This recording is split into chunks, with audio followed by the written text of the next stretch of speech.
नमस्कार साथियों, मेरा नाम है रामापाल और आप देख रहे हैं रामापाल ऑफिशियल यूट्यूब चैनल।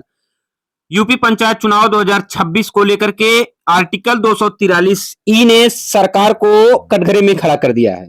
जी हां साथियों, आर्टिकल 243 ई क्या है और किस तरह से सरकार अब इस पर बुरी तरह से फंसती हुई नजर आ रही है और किस प्रकार से अब सरकार को किसी भी तरीके से जल्द यूपी पंचायत चुनाव संपन्न कराना होगा, इसकी सारी जानकारी आज की इस वीडियो में हम देने वाले हैं। इसलिए आप लोग बिना स्किप किए वीडियो को एंड तक देखिए।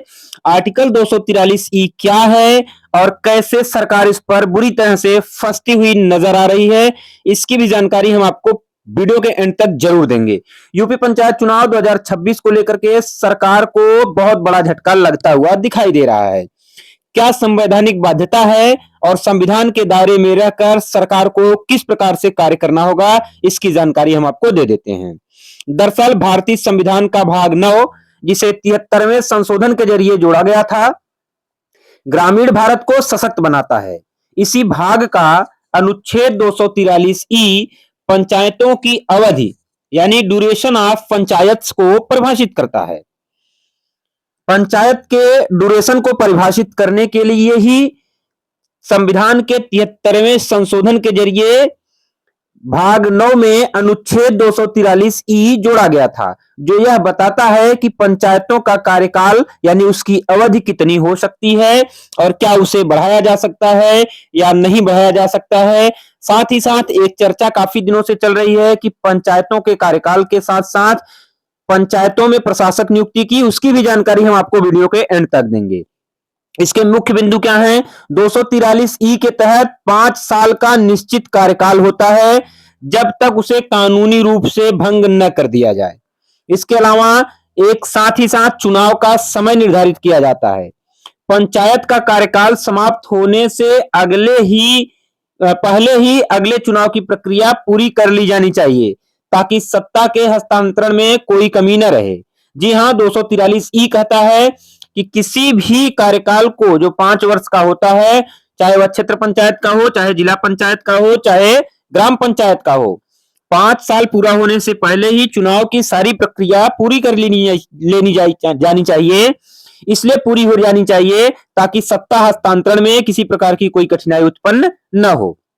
साथ ही साथ यह नियम कहता है कि यदि किसी विशेष परिस्थिति में पंचायत 5 साल पूरे होने से पहले भंग हो जाती है तो 6 महीने के भीतर चुनाव करा करके नया नियुक्त करना अत्यंत आवश्यक हो जाता है। इस क्रम में अगर देखा जाए तो सरकार की घोर लापरवाही सामने आई है और सरकार किसी न किसी तरीके से संविधान के अनुच्छेद 243 ई की धज्जियां उड़ाता हुआ नजर आ रहा है। यह प्रावधान सुनिश्चित करता है कि पूरे राज्य में पंचायतों के चुनाव का चक्र एक समान बना रहे और स्थानीय प्रशासन में एक निरंतरता भी बनी रहे। संक्षेप में कहें तो अनुच्छेद 243 ई ग्राम पंचायत स्तर पर लोकतंत्र को मनमर्जी से चलने से रोकता है और उसे एक संवैधानिक सुरक्षा कवच प्रदान करता है। संविधान की ऐसी ही रोचक जानकारियों के लिए आप हमारे साथ जुड़े रहिए, हम आपको अन्य भी जानकारियां देते रहेंगे सम्मानित साथियों।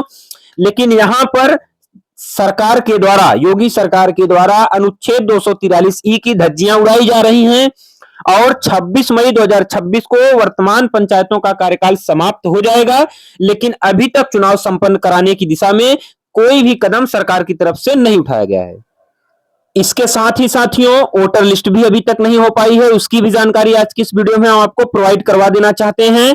तो चलिए सीधा सीधा आपको अन्य जानकारियों की तरफ भी लेकर चलते हैं। आप वीडियो को स्किप मत करिए साथियों, अंत तक आपको बहुत ही महत्वपूर्ण जानकारी हम आपको देने वाले हैं।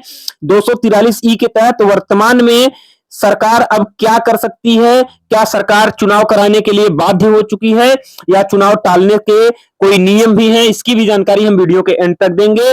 इसलिए आप वीडियो के एंड तक बने रहिए। 243 ई क्या कहता है, इसकी सारी जानकारी हम आपको लास्ट तक देने वाले हैं, लेकिन हम उसको बताने से पहले 2-3 चीजें क्लियर कर देना चाहते हैं कि वोटर लिस्ट क्या स्थिति है और क्या आपको लगता है कि आरक्षण सूची की प्रक्रिया कहां तक पहुंची है। क्या सरकार अंदर खाने से ही आरक्षण सूची तैयार कर चुकी है और चुनाव आयोग कभी भी जारी कर सकता है? तो सबसे पहले आपको मतदाता सूची की जानकारी दे देना चाहते हैं।